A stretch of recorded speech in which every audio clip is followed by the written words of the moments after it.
Blog Talk Radio.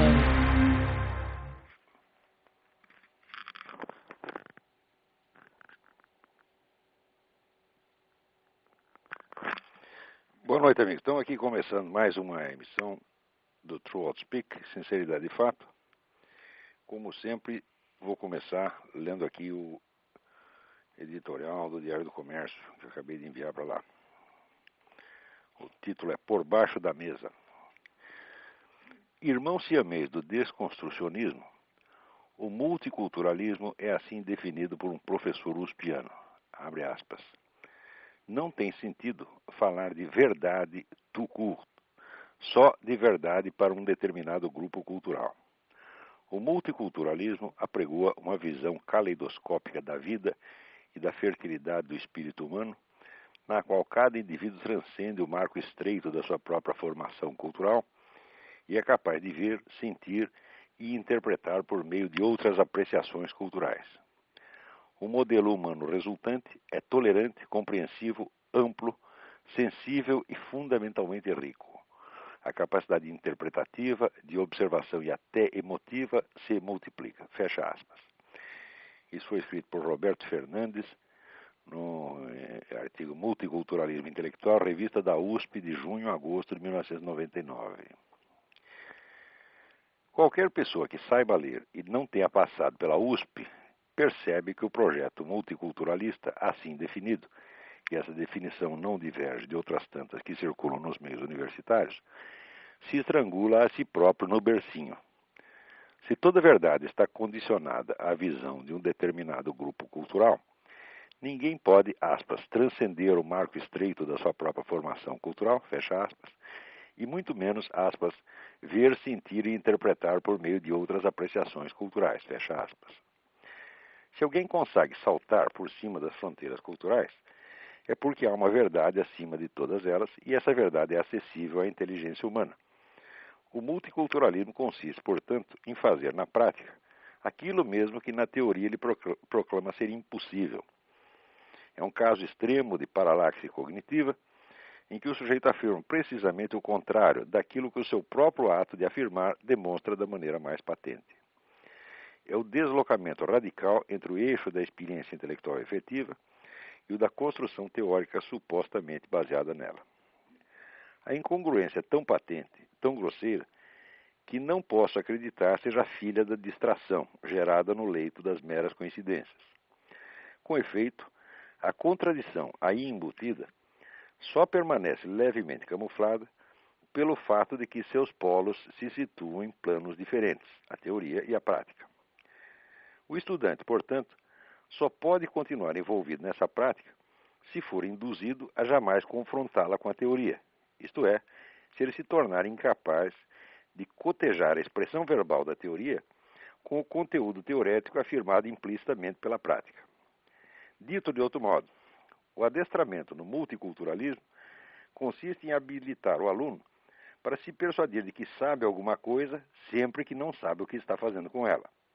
O multiculturalismo é uma técnica de autoembotamento intelectual baseada na estimulação contraditória rotinizada. Não tem sentido, portanto, discuti-lo como teoria nem como prática.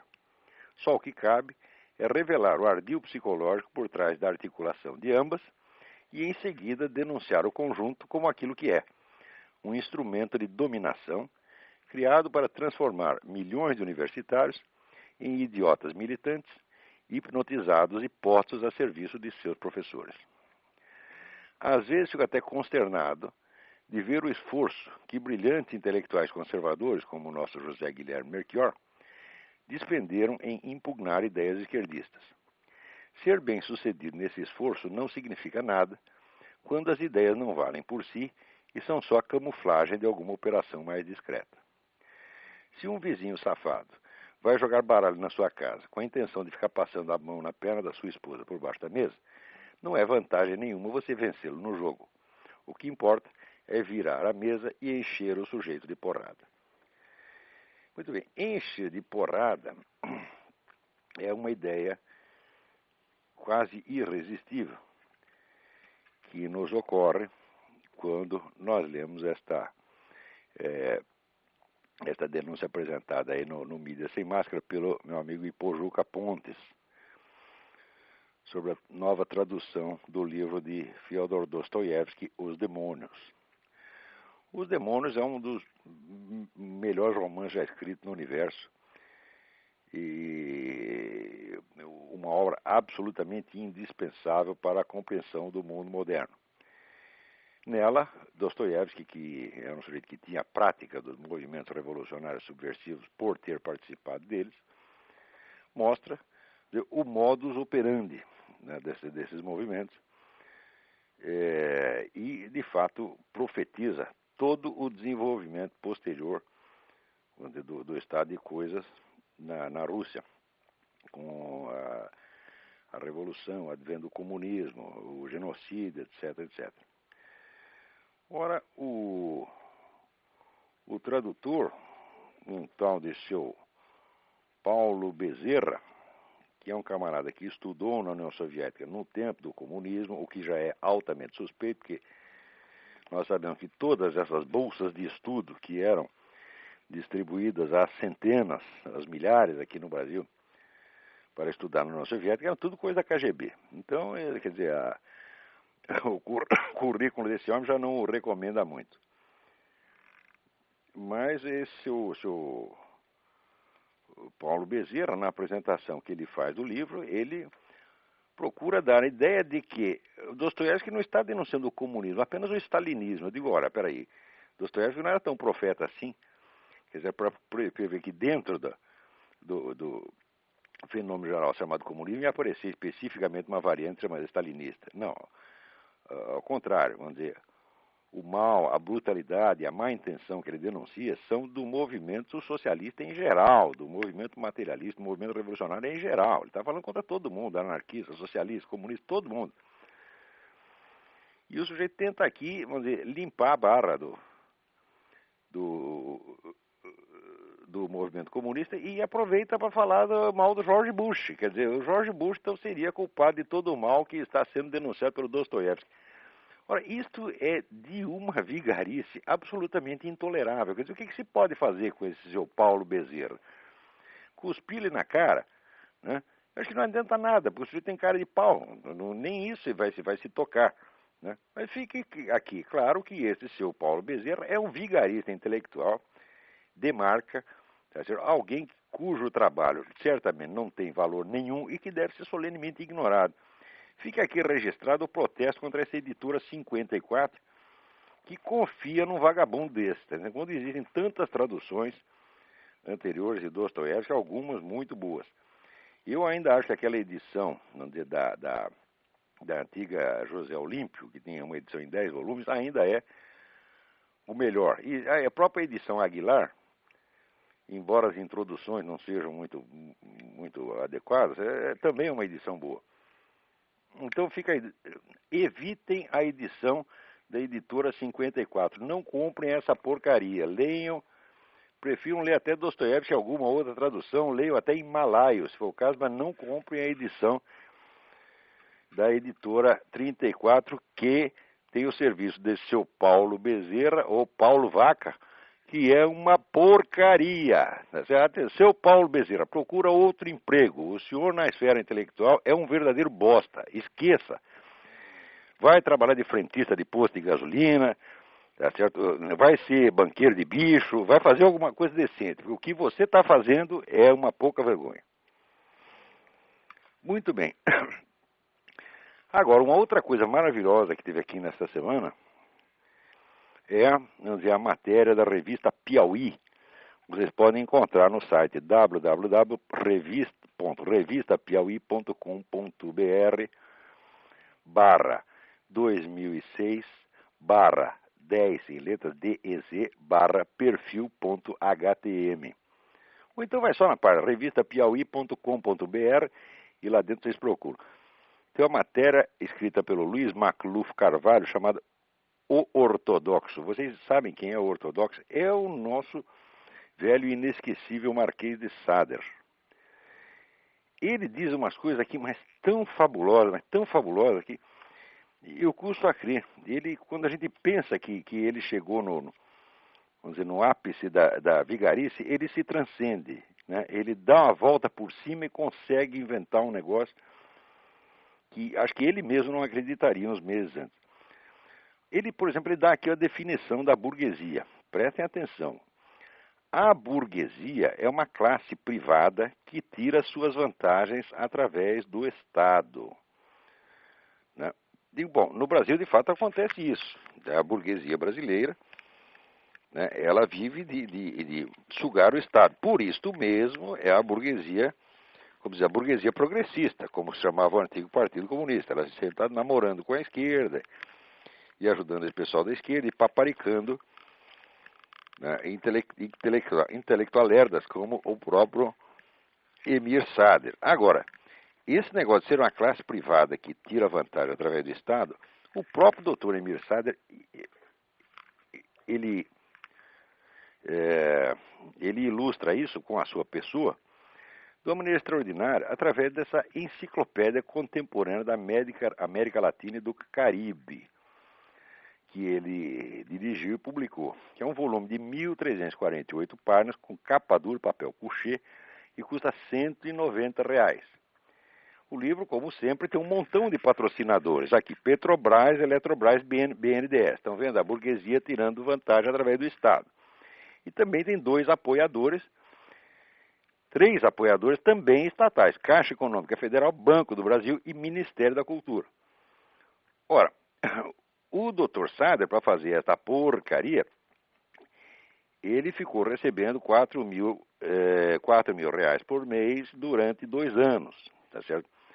Para fazer o quê? Para convidar os outros e os outros escreverem alguma coisa, escreverem os verbetes, ganhando, sabe quanto cada verbete? Pagar $1.700 por verbete. São 120 colaboradores escrevendo bobagem, cada um ganhando $1.700 para cada verbete. Estão vendo aí? É a burguesia tirando vantagem através do Estado. E o lançamento ocorreu no Hotel Glória, um negócio muito chique, né?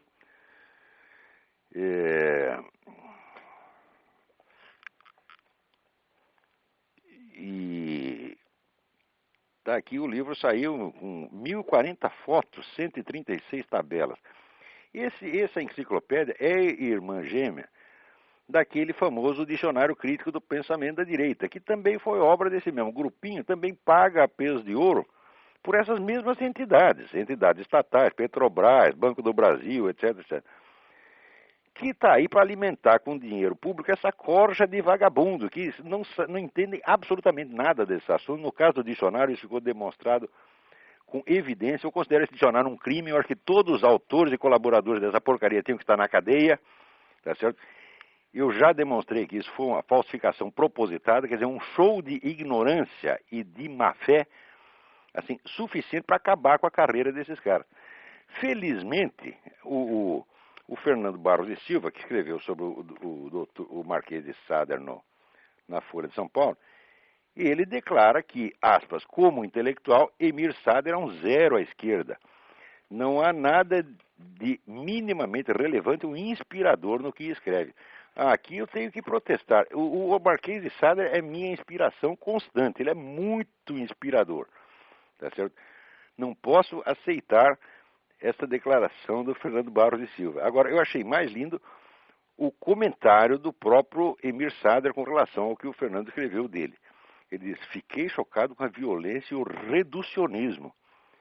Você sabe o que é reducionismo? Reducionismo é um vício teorético no qual, vamos dizer, todos os fatores em jogo são reduzidos a um só, por um viés teórico. O que isso tem a ver com o que o Fernando Barros de Silva fez? É que o Marquês, ele não sabia. Ele estava procurando alguma palavra, queria acusar o Fernando de alguma coisa, não achou nada, falou reducionismo. Né?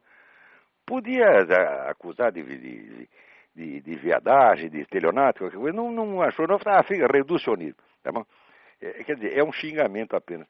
Mas o debate cultural no Brasil é realmente isto aqui. Né? Para vocês terem ideia de outro sujeito, é mais ou menos do mesmo estilo, está aqui o Fernando Moraes dando uma entrevista ao Paulo Henrique Amorim, que está lá no site do Paulo Henrique Amorim. né? E dizendo que as pessoas não gostam do Lula porque o Lula não tem um dedo, não gostam do Chaves porque o Chaves é cafuso. Quer dizer, esse tipo de declaração absolutamente irresponsável, né? Molecagem. Note bem, e com esse negócio da burguesia que tira vantagem através do Estado, o próprio Fernando Moraes é um exemplo. O Fernando Moraes, que vive aí para escrever livro fazendo apologia de comunista, inclusive o amigo dele, o Fidel Castro, né? O homem é um filho de banqueiro, tá certo? Que ainda vive, né, no meio editorial, tem todas as vantagens. Quer dizer, qualquer livreco que ele pretenda escrever, o livreco já recebe adiantamentos milionários, né? Depois tem um aparato monstruoso para fazer o lançamento, né? E de vez em quando, eu não sei, mas eu acho que ele ainda tem algum patrocínio também. É uma coisa, e quando escreve um livro como essa Olga, que depois ficou demonstrado que a história que ele apresentou na Olga era totalmente furada, que a Olga, na verdade, a Olga Benário era, de fato, não era uma militante idealista, né? Apenas era uma agente do Serviço Secreto Militar Soviético, né? O homem, quando vê que a história dele foi desmentida, ele não se desmente, não. Ele continua lá em Pave do Colosso, fumando seus charutos cubanos. É um sujeito que está sempre feliz, é um sujeito muito simpático. No tempo que eu trabalhava com ele, eu considerava até meu amigo, não considerava mau sujeito, não. Mas acontece que esta vigarice esquerdista é sempre obra de sujeito simpático. Não é todo mundo, né, na esquerda que tem essa cara de cu que tem o Emir Sader, né? Tem pessoas simpáticas ali também. E o Fernando Moraes é um sujeito de uma simpatia aliciante, né? Mas isso não lhe dá o direito de escrever tanta mentira, tá certo? E de ainda ficar rindo em cima, né, da mentira que escreveu. Enquanto isso, né, estão lá, chegam aí as notícias de que mais 3.000 militares venezuelanos estão se instalando na Bolívia, além de outros tantos cubanos, né?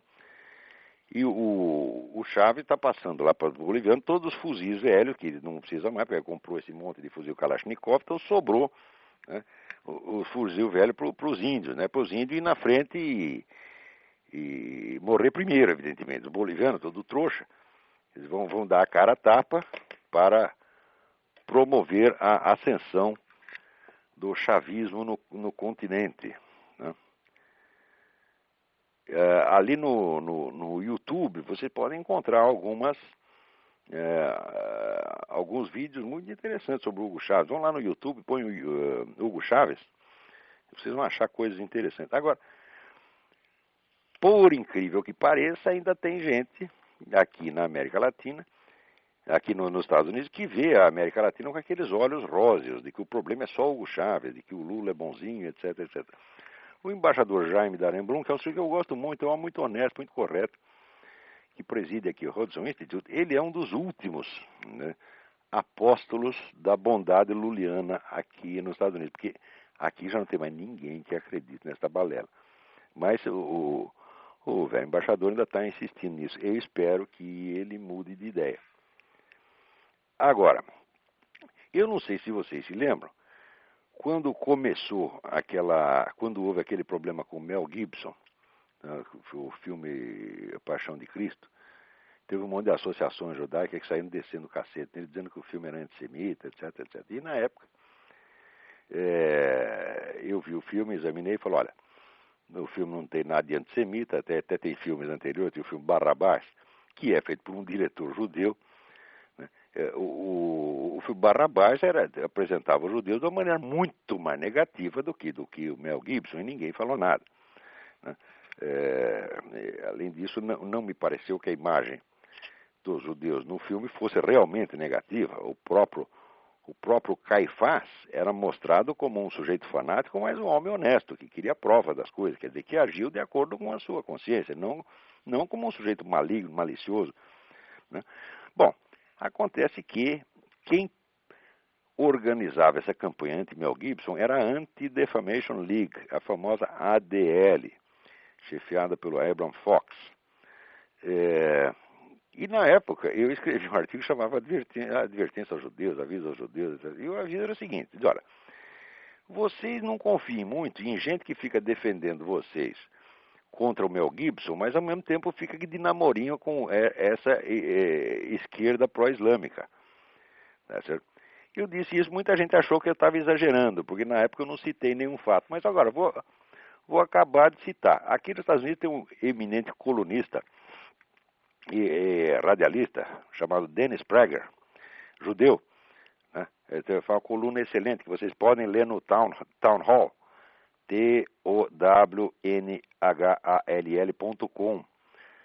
Né? Tem a coluna semanal dele no Town Hall, que é uma delícia. Muito bem, agora juntou a Anti-Defamation League, juntou com o Conselho Americano de Relações Islâmicas, CAIR, Council on American Islamic Relations, para fazer uma campanha contra o Dennis Prager, acusando-o de ser islamófobo, porque ele escreve contra o terrorismo islâmico.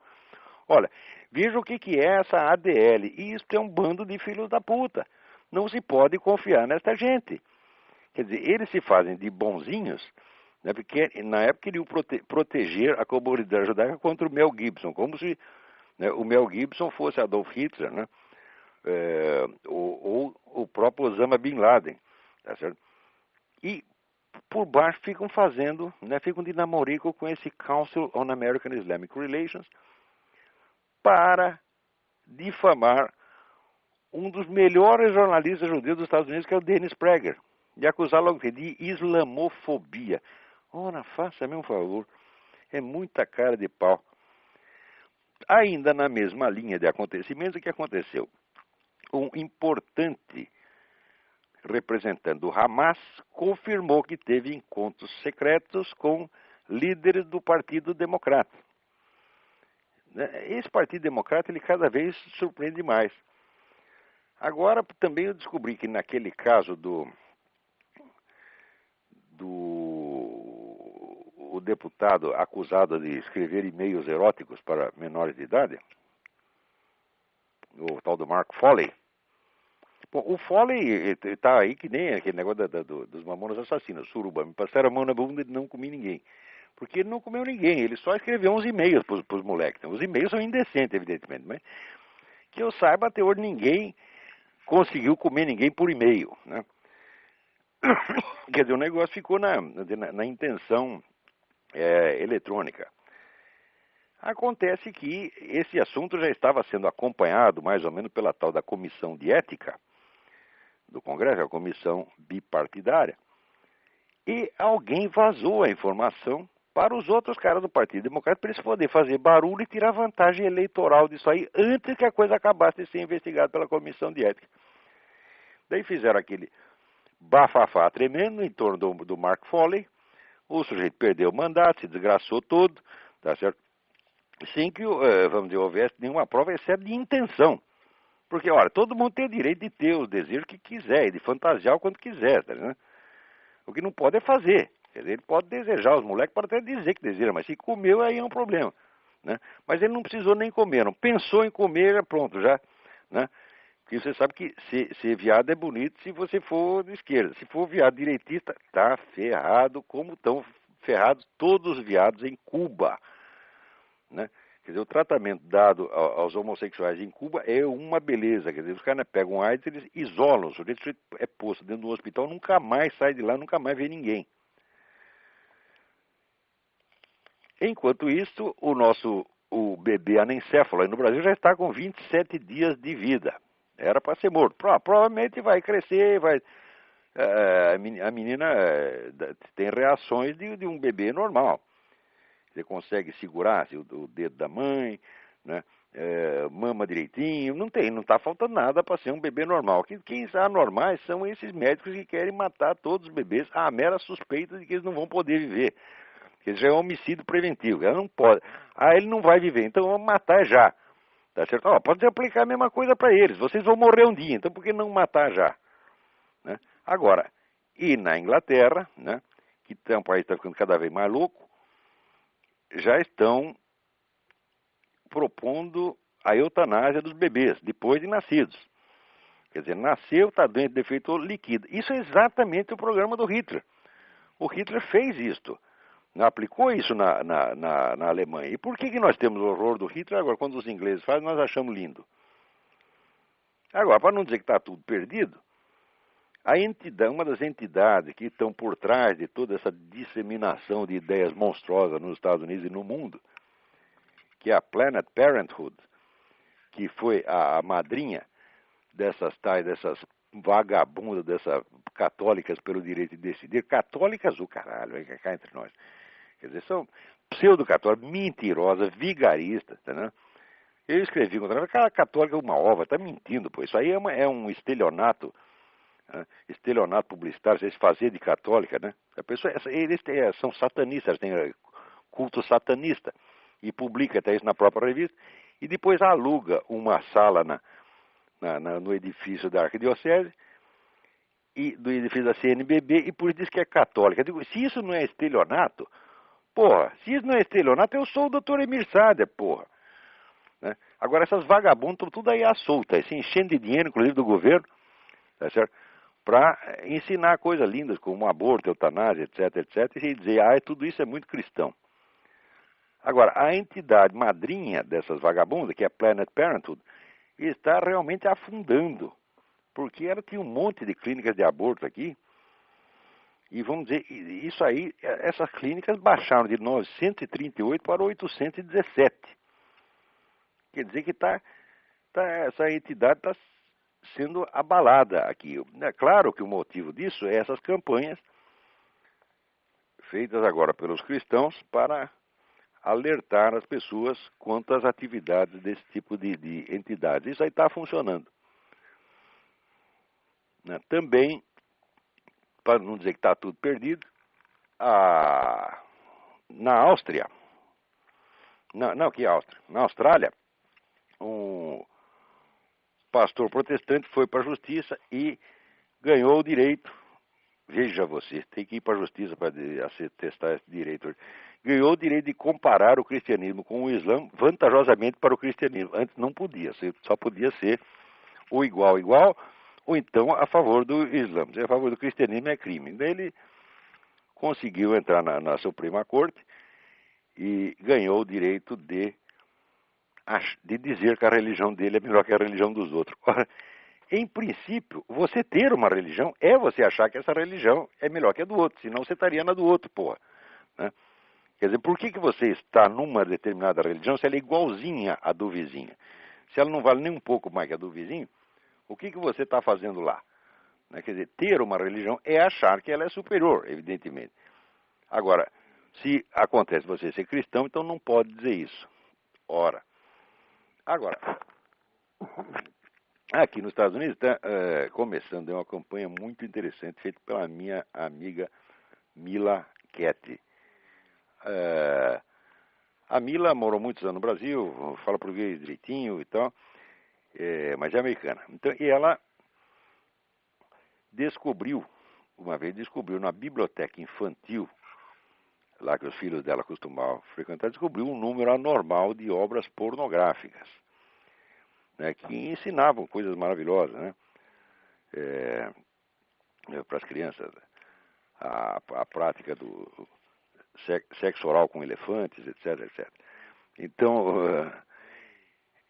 daí ela protestou e ninguém fez nada. Não, isso aí é a liberdade de informação, as crianças têm que ter acesso à informação. Bom, primeiro, quer dizer, a liberdade de informação certamente não pode ser a mesma para o cidadão no pleno uso dos seus direitos e o menor de idade. Mas eles se recusaram a enxergar essa diferença. Estava fazendo de conta que não estava entendendo. Daí ela descobriu que a mesma coisa acontecia numa outra biblioteca, na outra.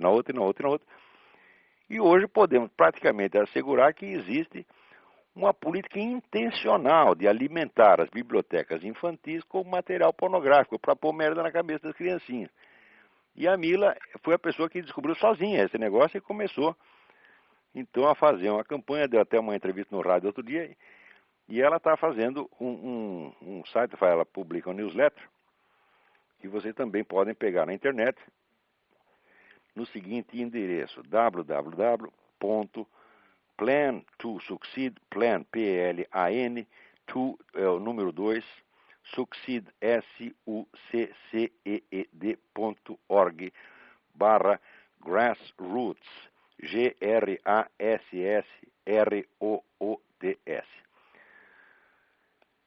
Se tiver alguma dificuldade, ponham simplesmente a expressão, ponham no Google a expressão Grassroots American Values. E vocês vão achar este site. É um trabalho muito, muito bonito, muito meritório que a Mila está fazendo. Parabéns, Mila. Vai em frente. O futuro das crianças aqui da América e talvez de outros países, inclusive o Brasil, depende do esforço de gente como você. Muito bem, vamos ler aqui uns e-mails.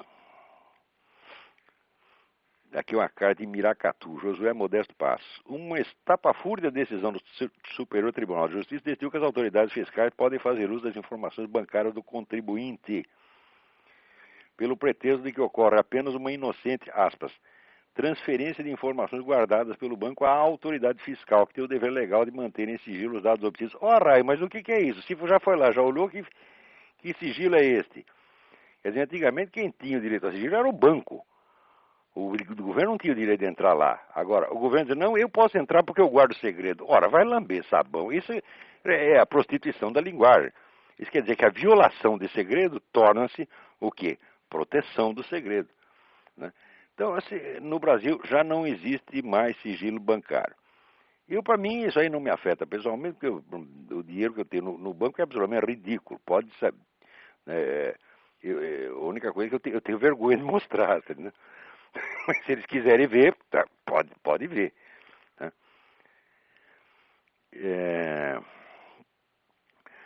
Outra aqui, Alfredo Andreasa. Ele quer mais alguma dica de livro a respeito da educação liberal. Ok, Alfredo, procure na internet os livros do padre James Schall, Schall. Eu acho que a pessoa mais lúcida, um dos autores mais criativos nessa área de educação liberal, não deixe de ler os livros dele, e daí você vai pegar alguma muito boas indicações de leitura. Tem um livro dele que chama-se Another Sort of Learning, quer dizer, um outro tipo de estudo, de escolaridade, de aprendizado. Não perca esse livro. E os outros do padre James Schall também.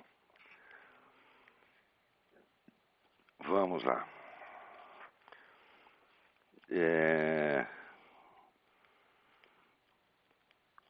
Aqui. O senhor comentou que o John McCain, virtual candidato republicano à presidência, é um Rhino. Rhino quer dizer Republican in name only. Eu gostaria de saber, por exemplo, se o ex-prefeito de Nova York, Rudy Giuliani, também o é, ou se ele gosta da confiança dos conservadores. Ora, no momento, nenhum dos candidatos que apareceram por aí são da confiança do movimento conservador. O McCain, todo mundo, você fala para o McCain, qualquer conservador, todo mundo diz que ele é maluco, ele é louco. Entendeu? Você não se sabe o que pode esperar do McCain. Quanto ao Giuliani, o Giuliani em muitas coisas, ele é mais liberal, mais esquerdista do que esse pessoal do Partido Democrata. O que é possível é que apareça aí uma candidatura do Newt Gingrich, que foi presidente da Câmara, né, e Speaker of the House. Speaker of the House é o sujeito que fala pela Câmara toda, né? É um cargo de enorme importância psicológica aqui, porque é o sujeito que personifica a Câmara dos Deputados. O Gingrich foi um grande líder, não, e era um dos caras mais odiados pela esquerda, justamente por isso, por ser um sujeito de um talento extraordinário. Acabou de escrever um livro, né, mostrando as marcas profundas do cristianismo na origem do Estado americano. E está surgindo um zum agora de que talvez ele seja um candidato. Né? Tem outros candidatos possíveis, são o Bloomberg, né? Mas o Bloomberg é meio picaretão. E o governador Romney, que é um bom sujeito, mas tem esse negócio de ser mormon, né? Todo mundo acha que mormon é maluco, né? Porque o sujeito ter uma esposa já é loucura, ter 4, 5, 6, 15, é doido. Então, ninguém quer saber do Romney, todo mundo gosta dele. Mas votar, não. Muito bem, vamos ver outra carta aqui. Essa aqui é muito interessante. Ah, do mesmo Josué. Eu deveria ter sido aluno do Dalmo da Lara em 1994, quando ele estava no primeiro ano da Faculdade de Direito da Universidade de São Paulo. Mas se a memória não me trai, ele compareceu 3 ou 4 vezes durante os 2 semestres de Teoria Geral do Estado. E deixou a cadeira nas mãos de um auxiliar que só sabia falar da mudança do paradigma epistemológico da teoria do Estado. Numa das poucas vezes que compareceu, o Dalari falou a nós, calouros, que não tinham nenhum conhecimento do processo penal, que Orestes Quercia tinha sido absorvido de várias acusações criminais porque o Ministério Público, em vários casos, tinha descrito certos fatos na denúncia, mas havia dado capitulação errada ao que descreve. Quer dizer, errou no botar os números dos capítulos.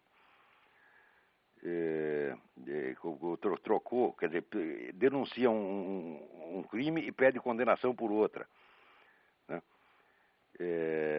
Foi somente no 4º ano do curso de Direito que pude descobrir que a capitulação dada pelo Ministério Público na denúncia é irrelevante. Importa apenas que os fatos sejam corretamente narrados. Mas é evidente, porque o juiz não é obrigado, né, a condenar o réu por aquele preciso crime que está denunciado. Eu mesmo fui testemunha no processo, onde o sujeito tinha batido na mulher, o cara bateu tanto que 6 meses depois, quando teve a primeira audiência, a mulher ainda está de cara amassada. E ela fez uma queixa de agressão e o juiz trocou para tentativa de homicídio, o que, aliás, era óbvio. Quer dizer, a denúncia não tem nada necessariamente a ver com quer dizer, a sentença não está vinculada à definição do crime dado na denúncia. Quer dizer, se nem isso o Dalari sabe, eu acho que esse Dalari não sabe coisíssima nenhuma. Esse é um picaretão. Vamos lá.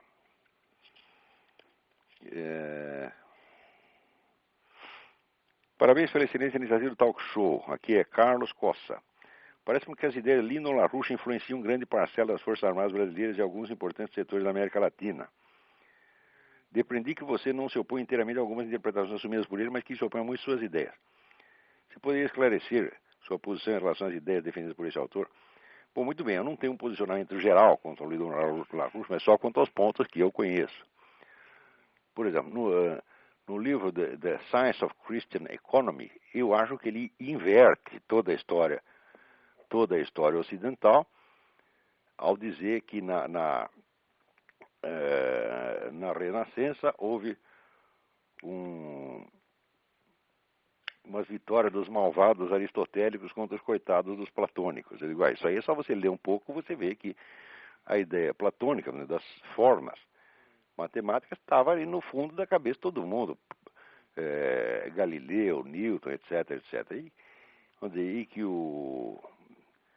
os preceitos da metodologia aristotélica em ciências naturais eles foram abandonados praticamente até o século XX. O Lino LaRouche, ele é um sujeito que ele está contra esse esquema globalista porque ele tem o seu próprio esquema globalista, né? E embora as revistas dele deem muitas informações importantíssimas, o quadro geral da interpretação é errado. Por quê? Porque ele é um ser doutrinário, ele não é alguém que está tentando interpretar a realidade. Ele já tem uma doutrina pronta. Essa doutrina é de que os estados nacionais são a coisa mais maravilhosa que existiu no mundo. E, olha, o estado nacional é uma coisa que surgiu recentemente na história. Os estados europeus surgiram aí a partir mais ou menos da época da Renascença. Quer dizer, eles também não são a solução definitiva para a humanidade. Não são valores eternos, né? E ele é a favor do Estado Nacional porque ele é um discípulo do economista alemão Liszt, que é a favor, vamos dizer, do Estado fechado, protecionismo, etc, etc. Isso é tudo uma série de ideias um pouco rígidas e fora lugar, né?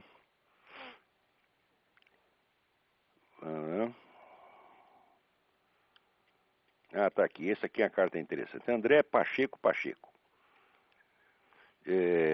Fiquei indignado com os artigos que li do Sr. Júlio Severo, mostrando ser uma pessoa que gostaria que o Estado coibisse qualquer tipo de manifestação que seja contrária às Sagradas Escrituras.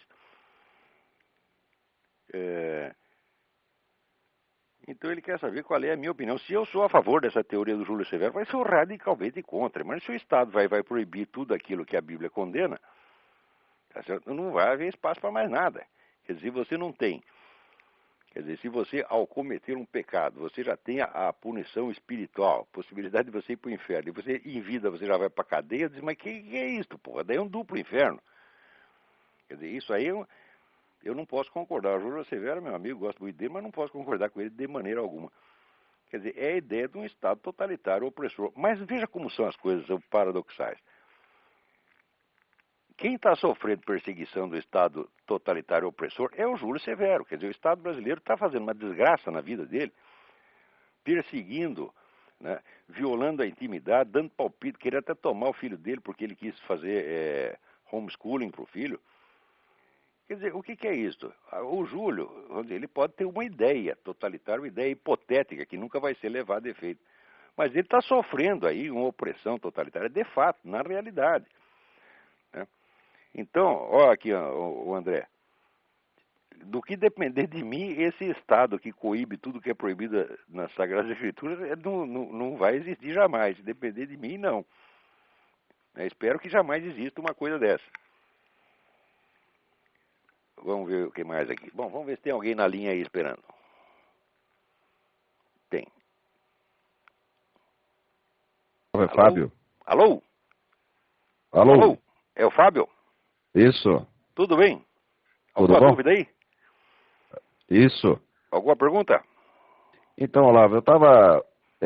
você escreveu um artigo que você falava sobre o Mirapena e também sobre o Mário Ferreira dos Santos, não é? Isto. Grandes Eu brasileiros. estava buscando a biografia dele e no Wikipedia, não sei se confere, e você o conheceu, conhece mais a obra dele, ele é tido como um anarquista. O que seria exatamente isso? No começo ele nunca foi um militante anarquista, mas ele era um simpatizante anarquista, mais por amizade. Né? Inclusive eu estive no Centro Anarquista em São Paulo e todos aqueles velhinhos anarquistas, você falava do Mário, eles choravam, né? Tem muita saudade dele, porque ele defendeu muito as teorias do Proudhon, teorias econômicas do Proudhon, contra os marxistas. O famoso debate entre ele e o Caio Prado Júnior, que o Caio Prado ia apresentar a concepção de Marx e eles do Proudhon. Então o Caio Prado falou primeiro. Quando terminou a conferência do Caio Prado, o Mário levanta e diz, olha, a concepção de Marx não é essa não é como você explicou. Então eu vou fazer a sua conferência de novo e depois eu faço a minha. E o pessoal comunista jamais perdoou, queriam jogar bomba na gráfica anarquista. E os velhinhos contavam esses episódios e sai com lágrimas nos olhos de saudade do Mário. O Mário nunca foi um militante deles, mas foi muito leal a eles, né? O Mário não podia ser um anarquista total pelo fato de que ele era católico, ele era um discípulo de Santo Tomás de Aquino, né? E também não era, vamos dizer, um tomista no sentido escolar da coisa, um tomista de estrita observância, mas absorveu muitas obras de Santo Tomás de Aquino. E no fundo das contas, ele era um escolástico, né? Não um tomista no sentido moderno, mas eu acho o Mário um dos grandes escolásticos da história. Então ele foi e não foi anarquista, foi um simpatizante, foi um amigo do movimento anarquista. Isso responde a sua pergunta? Não, é porque ele disse que no final da vida ele conseguiu inventar, não sei se foi, um tal de anarquismo cristão. E ele teve uma interpretação muito própria da obra de Nietzsche, é isso? Não, peraí, isso é confusão. Pô. No início da vida, o Mário foi um grande estudioso e comentarista de Nietzsche. Escreveu um livro muito sugestivo chamado O Homem que Nasceu Póstumo. Porém, esta fase nietzschiana, ele conserva tudo aquilo. A interpretação que ele fez, tem uma edição que ele fez da Zaratustra, com um comentário simbólico, que é uma verdadeira maravilha. Tudo isso se conserva dentro do pensamento do Mário. Mas o que ele fez depois é um edifício tão gigantesco que o pobre Nietzsche se perde ali no meio, você está entendendo?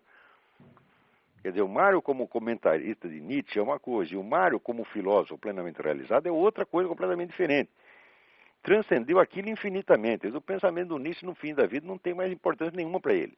Não que ele o renegasse, não precisa renegar. O Mário era o homem da dialética. Dialética, portanto, que joga com os contrários e tenta absorvê-los numa construção, numa visão superior. Entendeu? Como o conhecimento da obra do Mário é muito deficiente, as pessoas, às vezes, É que nem aquele negócio do elefante, que um pega a perna e diz que é um poste, o outro pega a tromba e diz que é uma cobra, né? O mar é grande demais, é maior do que muitos elefantes. Então, o pessoal se confunde às vezes. Por isso mesmo é que quando eu fiz essa edição anotada da Sabedoria das Leis Eternas, eu fiz questão de colocar na introdução a estrutura geral que o Mário havia planejado para a sua própria obra. Ele não expõe essa estrutura em parte alguma, né, mas a gente percebe pelas dicas que ele enuncia aqui e ali do plano que ele está seguindo, eu consegui montar a estrutura inteira do que ele chamava de Enciclopédia das Ciências Filosóficas. É só tendo essa estrutura total em vista que você entende o pensamento do Mário. Fora disso, não, o pessoal vai ficar reparando um detalhe no outro, sobretudo vai querer defini-lo por categorias que não são as dele. Quer dizer, não tem o menor sentido você tentar definir o conjunto da filosofia do Mário a partir do viés político. Isso é impossível. Mas no Brasil, como ninguém... O brasileiro não tem capacidade para esse negócio de metafísica, de epistemologia, etc. Mas então ele quer reduzir tudo a uma questão política, entendeu? Então olha por esse prisma e quer explicar tudo por isso aí. Assim não dá para fazer. O Mário é um filósofo, vamos dizer, um filósofo original só pode ser entendido dentro dos seus próprios termos. Quer dizer, com a hierarquia temática que ele propõe. Agora, querer catalogar politicamente de maneira prévia, isso aí é coisa de gente que é idosa, tá entendendo? Não sei se isso te explica. Isso explica, porque tem muita coisa interessante dele. Existirem elementos anarquistas coexistindo com elementos cristãos não quer dizer que ele fez um anarquismo cristão, você tá entendendo? Quer dizer, a filosofia do Mário é uma coisa gigantesca, como a obra de Aristóteles. Você tem todas as dimensões ali. Ali dentro cabe tudo. Tá certo? Mesmo porque a pretensão do Mário era fazer o que ele chamava de mateses. Mateses é o conjunto, vamos dizer, das teses afirmadas pela totalidade da filosofia ao longo de todo o seu desenvolvimento. Ele achava que era possível expressar isso, expressar num discurso unificado. Isso aí, de maneira que a filosofia do Mário Ferreira não fosse propriamente a filosofia do Mário Ferreira, mas uma espécie de unidade transcendente das filosofias. Num projeto desta abrangência, você querer classificar como anarquismo cristão, então é besteira. É besteira. Não se define a filosofia de um grande filósofo pela filosofia de um outro, e muito menos pela filosofia de alguém pequenininho, tá entendendo? Isso não se faz. Isso vamos dizer, é simples erro de interpretação. Por Certo. preguiça de apreender o conjunto. Tem um outro... Oi? Tem um outro aspecto da obra dele que ele Peraí, fala tem mais gente na fila. Então vamos lá, eu vou desconectar aqui. Então pode ficar a sua pergunta para a próxima? Tranquilo. Fica na mão aí, fica na linha aí que se eu acabar a outra pergunta tiver tempo, nós voltamos aí. Beleza. Alô? Alô? Quem está na linha? Alô? Tá horrível essa ligação, tá muito barulho. Diga. Eu não sei, eu estou aqui precisando, deve ter algum problema. Bom, eu gostaria de parabenizar pela iniciativa. Uma palavra que você diz, muito barulho. Tenta a conexão de novo, tá muito ruim. Vou voltar lá pro Fábio. Alô, Fábio? Alô? Muito bem, a ligação estava muito ruim, eu não sei por que isso acontece.